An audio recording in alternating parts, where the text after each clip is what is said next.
อดีตการเนาเมื่อพระเจ้าพรหมทัตเสวยราชสมบัติในพาราณสีเมืองพระราชานามว่าเกสวะทรงปลดเปลื้องราชสมบัติเรืองผนวดเป็นฤาษีไพรบุรุษ500 คนออกผจญบวชตามไปภูษามาลาได้ตามบวชชื่อกับปักชีขอถวายความนอบน้อมแด่พระรัตนตรัยมีพระพุทธเจ้าเป็นต้นขอถวายความเคารพพระมหาเถระพระเถรานุเถระเจ้าคณะพระสังฆาธิการทั่วโลกมีพระเดชพระคุณพระธรรมเสนาบดีรองเจ้าคณะภาค7วัดพระธาตุวายสุเทพเป็นต้นและขออำนวยพรแด่ท่านผู้ฟังท่านผู้ชมสาธุชนพุทธบริษัททั้งหลายมีคุณโยมจันเพ็ญคำโพธาเป็นต้นโมทนาวันนี้คุณโยมจันเพ็ญคำโพธา เข้ามาแต่หัวรุ่งเรียกว่าไก่ยังไม่ทันหู โมทนากราบหลวงพ่อสาธุเจ้านี่มาแล้วเป็นท่านแรกวันนี้ดีใจ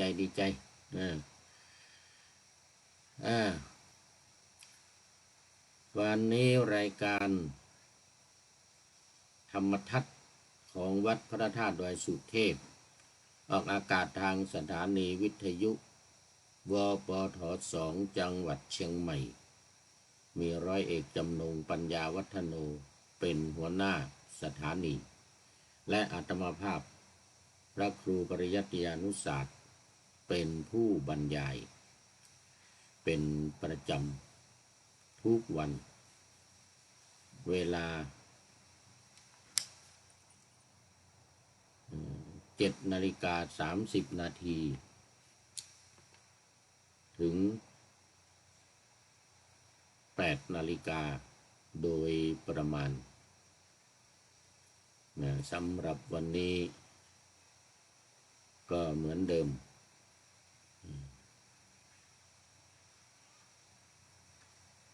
ไลฟ์สด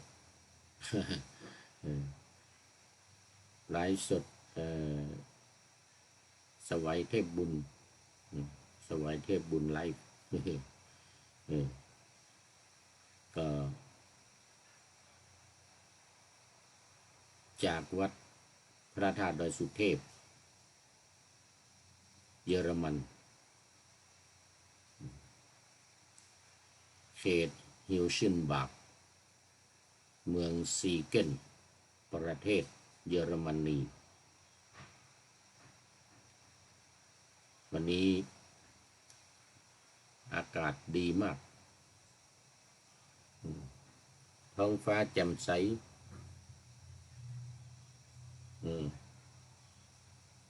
เดี๋ยวกันดูอุณหภูมิ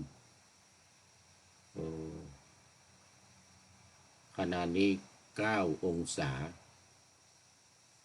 โยมจันเพ็ญทางลำปางเป็นยังไงเนาะลำปางกี่องศาวันนี้ สูงสุดวันนี้เดี๋ยวตอนกลางวัน14 องศาคงจะประมาณเที่ยงบ่ายโมงบ่าย2แล้วก็ต่ำสุด1 องศานู่นในตอนกลางคืนสักหลังเที่ยงคืนไปตี 1ตี 2ตี 3อย่างนี้ก็ลงมาจะเย็นลง1 องศาแล้วก็นี่เป็นรายงานดินฟ้าอากาศ ตอนนี้ก็เข้ามาสู่เนื้อหาสาระของรายการในช่วงแรกจะเป็นช่วงของประวัติศาสตร์โลก หรือประวัติศาสตร์ในโลกว่าเป็นยังไงมายังไง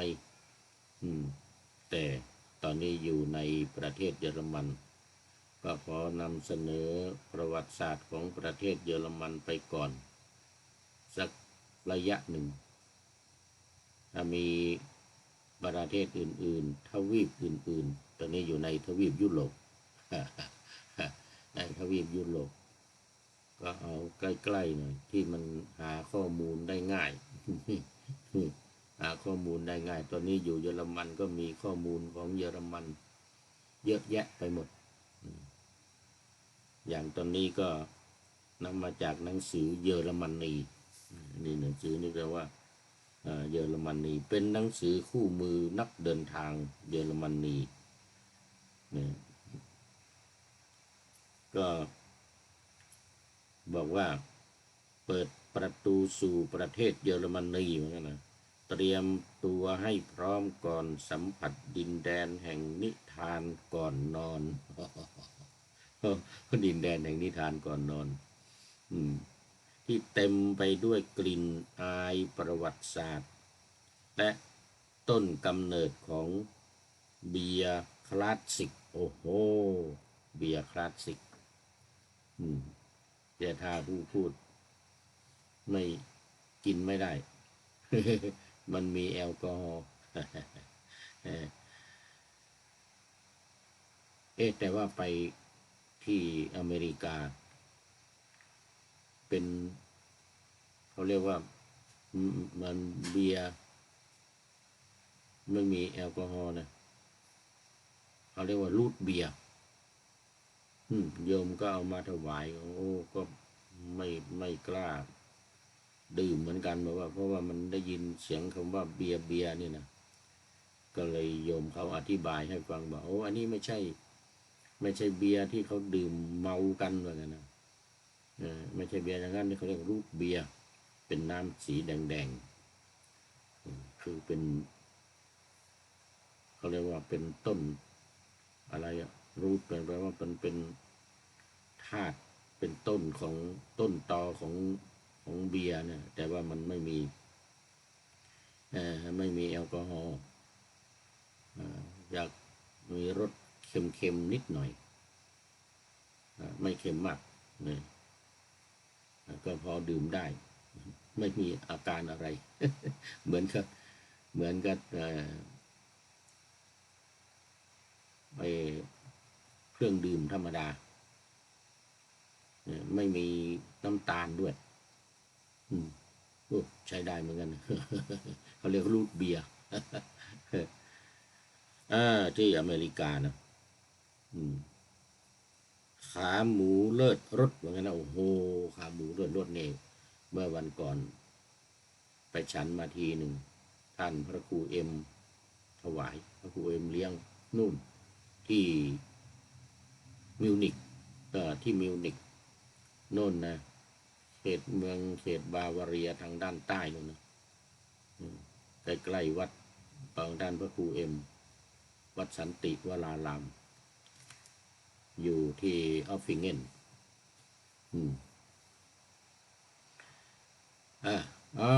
ตามมาด้วยคุณโยมแม่ชีจินตภานีอู่ทองกราบสาธุเจ้านะโมทนาสาธุนี่วันนี้คงจะมี FC เข้ามากันมากอยู่นะวันนี้นะเพราะว่ามันเป็นตอนกลางวันในเมืองไทยก็บ่าย4 โมงเย็นแล้วเนี่ย4 โมง 45แต่ที่นี่กำลัง10 โมง10 โมงเช้า46 นาทีเท่ากัน46ในขาหมูเลิศรสเจาะลึกรายละเอียดสถานที่ท่องเที่ยวพร้อมด้วยอัปเดตการเดินทางและค่าเข้าชมว่าไงนะจากหนังสือเล่มนี้มันยังไม่มีเห็นผู้เขียนเป็นใครต้องขอบคุณหน่อยสำนักพิมพ์อาทิตตาสำนักพิมพ์อาทิตตา เดี๋ยวก่อนบรรณาธิการผู้พิมพ์ผู้โฆษณาอภิชัยติยจันทร์คุณอภิชัยติยจันทร์ที่ปรึกษากฎหมายปรีชาไกรวรรณาเมื่อนะบรรณาธิการที่ปรึกษาอาวุโสนิสารัตน์ศรีตะสุวรรณนี่บรรณาธิการสำนักพิมพ์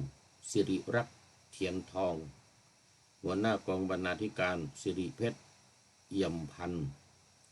กองบรรณาธิการสุธิดาสมาธิโอ้นามสกุลดีมาก สมาธิ เอทำลูกทำปกลูกเล่มนี่ก็เป็นบริษัทอาทิตตาสีเอชั่นจำกัดฝ่ายโฆษณาฝ่ายขายและการตลาดแล้วก็บริษัทอาทิตตาเอานะทั้งหมดนาขอบคุณบรรณาธิการหนังสือผู้พิมพ์ผู้โฆษณา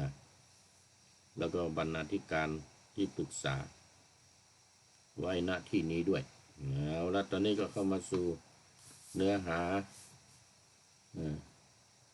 ที่ว่าค้างไว้หลังจากที่ตอนนี้เป็นตอนว่างๆเมื่อวันก่อนก็จบ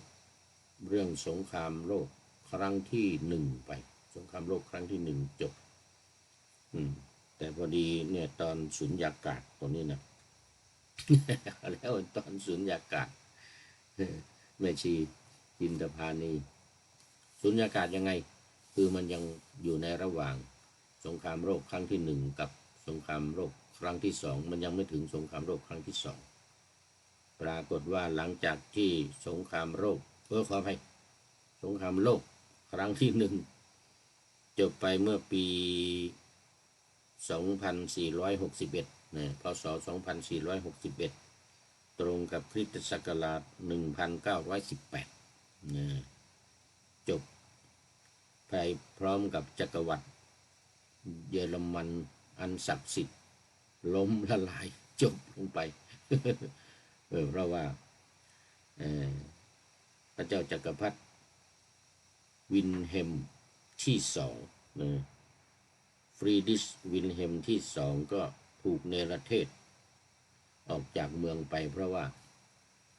ทำประเทศย่อยยับทำประเทศแพ้สงครามทำประเทศแพ้สงครามก็มาในปีพ.ศ. 2462โอ้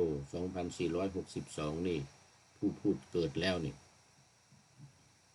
โอ้ยังไม่เกิด2462ผู้นี้เกิด2499ในเมืองไทยเขาเรียกว่าปีอันธพาลครองเมือง แต่ผู้นี้ไม่ได้เป็นอันธพาลนะกำลังเกิดนะปี2499แต่นี่2ปี2462นี่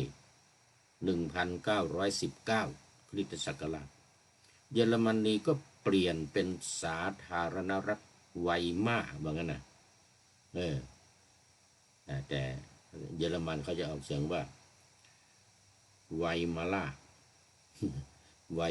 วมาร่ารีพับลิกไวมาร่ารีพับลิกก็คือสาธารณรัฐไวมาร์ตั้งชื่อตามเมืองคือเมืองไวมาร์นู่นเมืองไวมาร์ก็อยู่ในบริเวณใกล้เคียงกันนี่แหละแถวออสเตรียแถวอะไรเนี่ยที่ซึ่งรัฐสภาได้ประชุมกันเพื่อเขียนรัฐธรรมนูญฉบับใหม่หลังจากจักรวรรดิโรมันอันศักดิ์สิทธิ์ล่มสลายใช้กรุงเบอร์ลินเป็นเมืองหลวงแต่อำนาจรัฐก็ต้องสั่นคลอนด้วยกระแสชาตินิยมคือตอนนั้นเนี่ยมันในเยอรมันเนี่ยมันมีหลายชนชาติดังที่กล่าวไว้แล้วในเบื้องต้นโดยเฉพาะพี่น้องชาวยิวมีอำนาจเรื่องอำนาจในแถบนี้มากพี่น้องชาวยิวและอื่นๆอีกมากมายดังที่ได้กล่าวไว้ใน เบื้องต้นไว้แล้วนะกระแสชาตินิยมนี่ก็ในปี 2476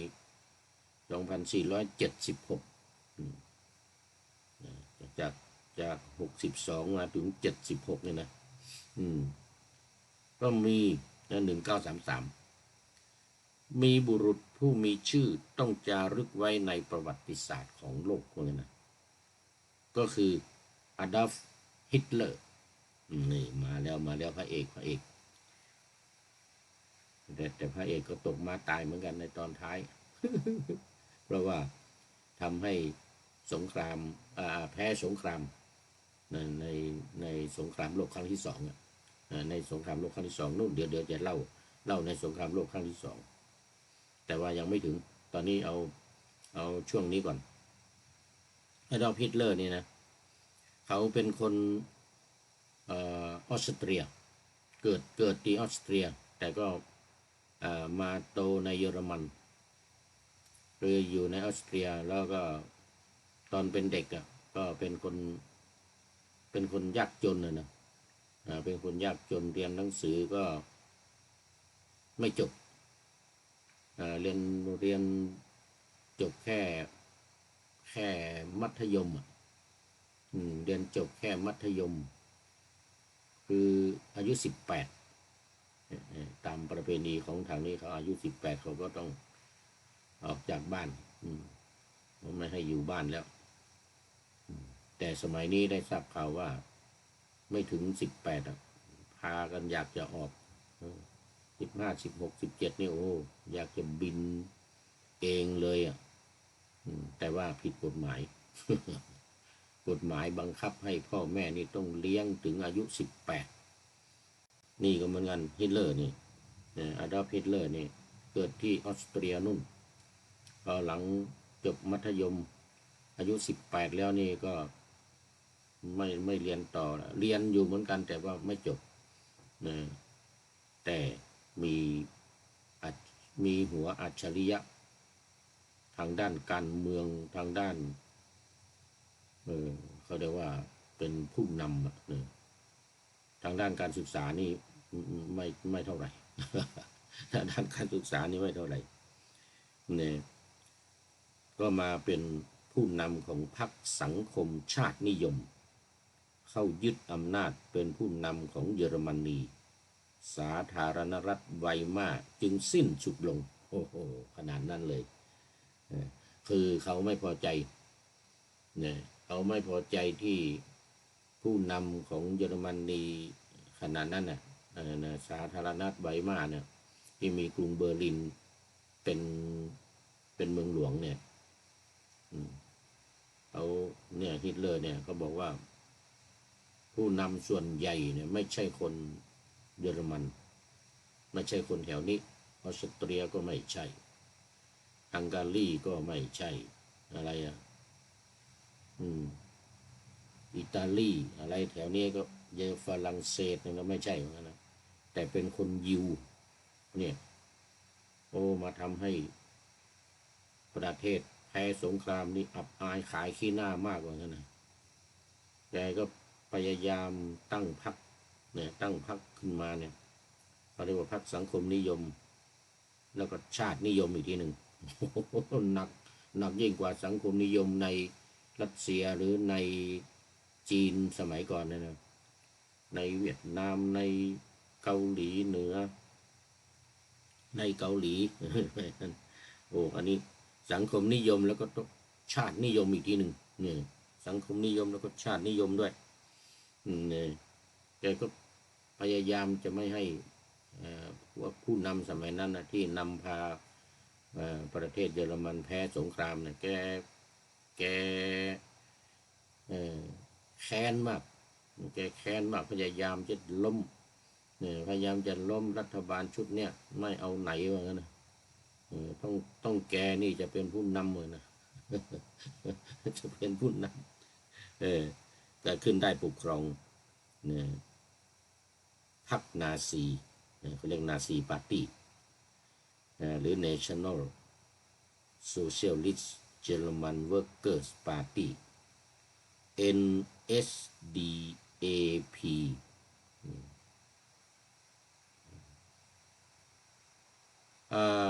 ผู้นำพรรคนาซีดำรงตำแหน่งนายกรัฐมนตรีนะตอนนั้นเป็นนายกรัฐมนตรีมันเป็นรุ่นใหม่มาแล้ว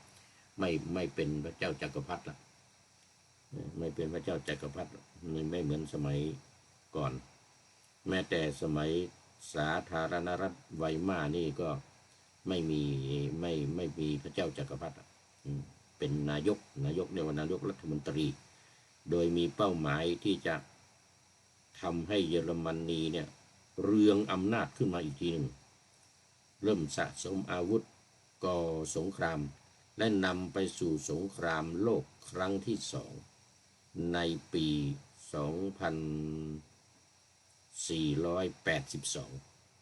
เริ่มต้นนะเริ่ม 2482 แต่สงครามเริ่มจริงๆมัน 2484 คือในปี 1993 แต่ว่าเริ่มจริงๆก็คือปี 1944 จาก1939เนี่ยโอ้ตอนนั้นก็เริ่มก่อวอร์ดกันแล้วก็มีปัญหาเริ่มก่อวอร์ดมีปัญหาอย่างเหมือนกับปัจจุบันเนี่ยถึงยังไม่ถึงสงครามโลกแต่ว่ามันก็เนี่ยก่อวอร์ดกันอย่างเงี้ยอย่างในตะวันออกกลางอิสราเอลกับกลุ่มฮามาสกลุ่มฮูตีกับเวสต์แบงก์อะไรทั้งหลายเนี่ยนะในปัจจุบันในกาซาเนี่ยก่อวอร์ดอย่างเงี้ยที่จะทำให้เกิดสงครามโลกและบางคนก็กล่าวว่าเริ่มแล้วสงครามโลกเริ่มแล้วนี่แหละคือ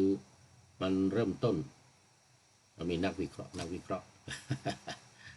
ว่าเริ่มแล้วตั้งแต่รัสเซียบุกยูเครนแล้วว่างั้นสงครามเริ่มต้นละโลกนะเริ่มต้นละแต่ว่ามันยังไม่รุนแรงยังไม่รุนแรงขอต้อนรับ FC ตัวจริงท่านสุริยันคำปาจากวัดพระธาตุดอยสุเทพกราบนมัสการครับพระอาจารย์นะ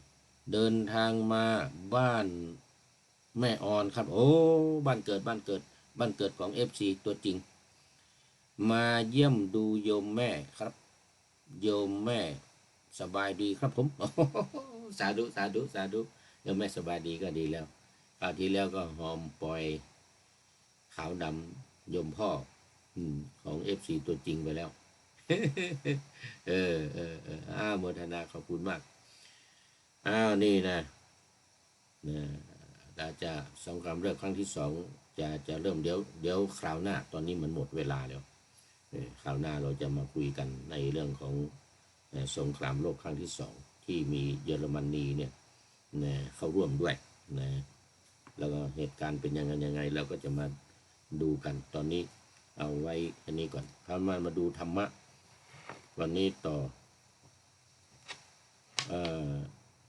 พระเจ้าวิทูตภะพระเจ้าวิทูตภะมันยาวมากเรื่องนี้นะดูจะยาวกว่าเรื่องพระนางสามาวดีอีกเรื่องพระนางสามาวดีแต่ว่านี่มาถึงตอนที่พระพุทธเจ้าจะเล่านิทานให้พระเจ้าเปรตที่โกศลฟังวันก่อนเล่าไม่ทันวันนี้จะมาเล่าต่อว่าในอดีตการเนี่ยเดี๋ยวปะหน้าธรรมาสไว้ว่าอดีตการเนานี่คือนานเมื่อพระเจ้าพรหมทัตเสวยราชสมบัติในพาราณสีเมืองพระราชานามว่าเกสวะทรงปลดเปลื้องราชสมบัติเรืองผนวดเป็นฤาษีไพรบุรุษ500 คนออกผจญบวชตามไปภูษามาลาได้ตามบวชชื่อกัปปะชีนี่ในสมัยก่อนนี่เราก็เรียกว่าก็คือเป็นชื่อเรียกของพระชื่อเรียกพระนี่แหละก็เรียกชีที่ปัจจุบันนี้เมืองไทยเราเอามาเรียกแม่ชีผู้หญิงที่ออกบวช ว่าชีเนี่ยนะความจริงเนี่ยมันเป็นพวกพราหมณ์พวกฤาษีทั้งหลายเนี่ยเขานุ่งผ้าขาวเวลาเขาออกบวชเนี่ยผ้าขาวผ้าแดงผ้าอะไรก็ที่เท่าที่เขาจะหาได้นี่แหละส่วนใหญ่จะเป็นผ้าขาวเพราะนั้นพอผู้หญิงในเมืองไทยของเราออกบวชแล้วก็นุ่งผ้าขาวกันมันจึงเรียกว่าแม่ชีนี่มีแม่ชีเมื่อกี้จินตภานีอูทอง นี่ตามฮีตของอินเดียนะเนี่ยตามฮีตของอินเดียนะเขาเรียกฤาษีพวกฤาษีทั้งหลายนี่ชีแล้วก็มันจะมีตามคำพ้องกันคือชีพราหมณ์ชีพราหมณ์ผู้หญิงแต่เอามาใช้เมืองไทยว่าที่ไม่บวชที่ไม่ปลงผมไม่โกนหัวเนี่ยนะแล้วเอาผ้าขาวมานุ่งเนี่ยเขาเรียกว่าชีพราหมณ์ก็คือมันมาจากเนี่ยมาจากฤาษีชีไพรของอินเดียเนี่ยที่นุ่งผ้าขาวกันเนี่ยนุ่งผ้าขาวกันดังนั้นมันจึงเอามาใช้ในเมืองไทยเป็นแม่ชีแต่ความจริงในอินเดียเขาจะหมายถึงพระที่ออกบวชพระที่ออกบวชมีคำเพิ่มเติมมาอีกหน่อยว่าทะชีอย่างนี้นะทะชีมีทะอยู่ข้างหน้าทะชีทะชีพราหมณ์ส่วนคำว่าชีไพรหรือสีไพรนี่ก็คือฤาษีที่อยู่ป่าอยู่ดงไม่อยู่บ้านนี่ผู้สามาลานี่ก็หมายถึงว่าคนตัดผมนะช่างตัดผมของพระราชาเนี่ยนะเป็นคนตัดผมให้พระราชาเนี่ยออกบวชตามเพราะไปบวชเป็นศิษย์ก้นกุฏิด้วย ตามพระราชาไปบวชด้วยเนี่ยมีชื่อว่ากัปปะเนี่ยภูษาในชื่อกัปปะพระราชาชื่อว่าเกสวะพอบวชเสร็จแล้วก็ได้นามว่าเกสวะดาบทเนี่ยเป็นเกสวะดาบทเกสวะกับบริษัทนี่ก็อาศัยอยู่ในหิมวันตประเทศสิ้น8 เดือนในฤดูฝนแล้วก็ต้องการจะเสพรสเค็มรสเปรี้ยวอยู่ในป่ากินแต่ผักกินแต่ผลไม้ก็จะเข้ามากินแกงกินกับกินเนื้อกินปลากินอะไรที่มันรสเปรี้ยวรสเค็มอะไรบ้างในเมืองนะลำดับนั้นแล้วก็เข้ามาถึงเมืองพาราณสีก็เข้าไปสู่นครไปบิณฑบาตเนี่ยก็ไปขออาหารสมัยนั้นก็มีการบิณฑบาตอยู่แล้วแต่ของอินเดียปัจจุบันเนี่ยพระฤาษีที่เขาบิณฑบาตเนี่ยเขาไม่ได้ถือบาตรเหมือนเรานะไม่ได้ถือบาตรเหมือนเมืองไทยเขาจะมีบาตรเขาเรียกว่ามีเป็นกระป๋องเหล็กมีหูหิ้วอย่างนี้นะมีเป็นกระป๋องเหล็กในขนาดเนี้ยมันหูหิ้วอย่างนี้แล้วก็ถือไปตามร้านค้าอะไรต่างๆเขาก็จะเขามีพวกโรตีพวกอะไรต่างๆนี่ก็เอาใส่กระป๋องให้แล้วก็สตังก็ได้ถ้าไม่มีใครไม่มีโรตีไม่มีอะไรหาอาหารไม่ยังไม่ทันก็เอาสตังใส่แล้วไม่ใส่มากด้วยนะคนอินเดียเนี่ยคนฮินดูใส่สัก1 รูปีบางทีครึ่งรูปีก็มี50 ไปเซ่ใส่แก๊กๆก็มีขนมนมเนยอะไรต่างๆถ้ามีก็เอาให้เอาให้ใส่กระป๋องให้นี่ก็เรียกว่าไปบิณฑบาตเหมือนกันพระเราเนี่ยพอบวชเข้ามาเนี่ยในสมัยโบราณสมัยพระพุทธเจ้าก็บวชเป็นฤาษีแหละเหมือนเดียวกันเนี่ยก่อนที่จะบรรลุเป็นพระพุทธเจ้านะ5-6 ปีเป็นฤาษีเนี่ยมีกระป๋องเหมือนกับฤาษีนี่นะเอาไปเขาทานก็เข้าไปในเมืองลำดับนั้นพระราชาเห็นดาบททรงเลื่อมใสก็รับ ปฏิญญาเพื่อประโยชน์แก่การอยู่ในสำนักของพระองค์4 เดือนอยู่ในป่า8 เดือนนะอยู่ในป่า8 เดือนแล้วเข้ามาในเมืองก็พระราชาก็นิมนต์ให้พักอยู่ในพระราชอุทยานก็เสด็จไปสู่ที่บำรุงดาบทนั้นทั้งเช้าทั้งเย็นโอ้โหพระราชานี่นะพระราชาที่กล่าวชื่อพรหมทัตในเมืองพาราณสีนี่ใครขึ้นเป็นพระราชาไม่ว่าจะชื่ออะไรนะต้องตั้งชื่อเป็นพรหมทัตต้องพระราชานามว่าพรหมทัตถ้าจะชื่อแก้วชื่อคำชื่อมีชื่ออะไรต่างๆก็ตามนะพอมาเป็นพระราชาต้องตั้งชื่อว่าพระเจ้าพรหมทัตเหมือนกับสมเด็จพระสังฆราชเมืองไทยเรานะใครที่จะมาเป็นพระราชาคณะรูปใดชั้นธรรมนะชั้นธรรมชั้นพรหมชั้นอะไรจะเป็นสมเด็จแล้วเนี่ยนะชื่ออะไรก็ตามเพราะว่าเราจะมาเป็นสมเด็จพระราชาคณะเนี่ยเป็นสมเด็จต้องชื่อว่าสกลมหาสังฆปรินายกสมเด็จพระสังฆราชสกลมหาสังฆปรินายกสมเด็จพระสังฆราชไม่ใช่มาเป็นสมเด็จคือเป็นสังฆราชขออภัยมาเป็นสมเด็จพระสังฆราชเนี่ยในเมืองไทยเราเนี่ยต้องตั้งชื่อว่าสมเด็จ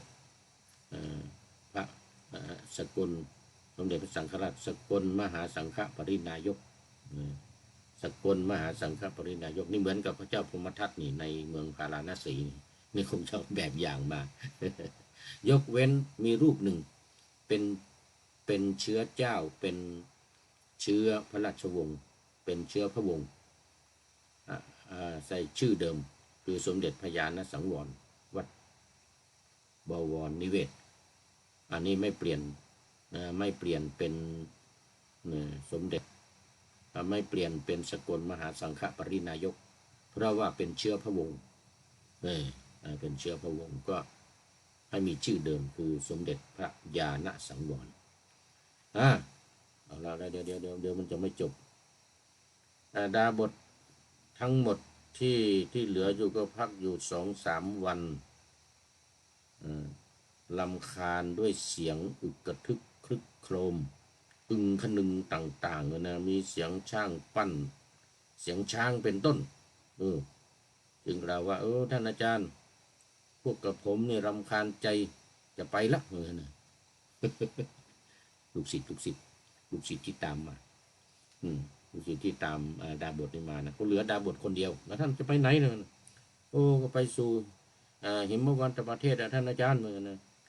ในวันที่พวกเรามาทีเดียวเนี่ยพระเจ้าแผ่นดินทรงรับปฏิญญาเพื่อประโยชน์แก่การอยู่ในที่นี้ตลอด4 เดือนนะพระเจ้าแผ่นดินนิมนต์อยู่4 เดือนทำไมพวกท่านไม่อยู่พวกท่านจะไปเสียอย่างนี้ทำไมจึงจะไปอย่างนี้เล่าว่านะพวกอันเทวสิทธิ์ทั้งหลายก็บอกว่าท่านอาจารย์ไม่บอกพวกกระผมเสียก่อนนะแล้วจึงถวายปฏิญญาเหมือนกันนะพวกกระผมไม่สามารถจะอยู่ในที่นี้ได้จะอยู่ในที่ฟังความเป็นไปของท่านอาจารย์ได้ซึ่งไม่ไกลจากที่นี้เหมือนกันจะไปที่อื่นไม่อยู่ในที่นี้พากันไปไหว้อาจารย์แล้วก็หลีกไปกันหมด เหมือนพระอานนท์เหลือรูปเดียวที่พระราชาถวายภัตตาหารเหลือรูปเดียว500เหลือพระอานนท์รูปเดียวอันนี้เหมือนกันเนี่ยมาอยู่ในพระราชอุทยานของพระราชามันอึดอัด อยู่ไม่ได้พวกลูกศิษย์ทั้งหลายอยู่ไม่ได้อาจารย์คงอยู่กับอันเตวสิทธิ์ชื่อกัปปะเท่านั้นเมื่อกี้เนี่ยเห็นไหมลูกศิษย์ก้นกุฏิที่เป็นนายภูษามาลานะอยู่2 องค์นอกนั้นไปหมด ดีกว่าพระอานนท์นะว่านนท์เหลือรูปเดียวรูปอื่นไม่มีเลย เกสวะดาบทนี่นะเกสวะดาบทก็ทูลพระราชาว่ามหาบพิตรพวกดาบทเหล่านั้นบอกว่าพวกกับผมรำคาญใจดังนี้แล้วก็ไปสู่หิมวันตประเทศแล้วว่ากันนะพระราชาจะว่ายังไงตอนนี้ หมดเวลาวันนี้ต้องขอเอาไว้แค่นี้ก่อนเอาไว้แค่นี้ก่อนเดี๋ยววันต่อไปค่อยมาเล่าต่อ ราะว่าวันนี้หมดเวลาแล้วFC ตัวจริงสุริยันคำปาเนี่ยโอ้ท่านเป็นสุดท้ายเข้าสู่เส้นชัยของรายการ โมทนาเป็นอย่างยิ่งขอนำรายการธรรมะทัดไปก่อนแล้วจะย้อนมาใหม่ในวันหลังเพื่อให้ท่านทั้งหลายได้รับฟังพระธรรมเทศนังเหมือนดังเดิมเป็นธรรมะในพระไตรปิฎก3ธรรมบทอันงดงามบรรยายเสริมอธิบายใจความเหมาะมาต่อเติมยกนิทานดั้งเดิมเสริมบทธรรมขอทุกท่านสุขกายสบายใจปรารถนาสิ่งใดอันเลิศล้ำจงเพิ่มพูนตามบุญงามและตามกรรมที่ได้บำเพ็ญไว้ทุกประการขอเจริญพร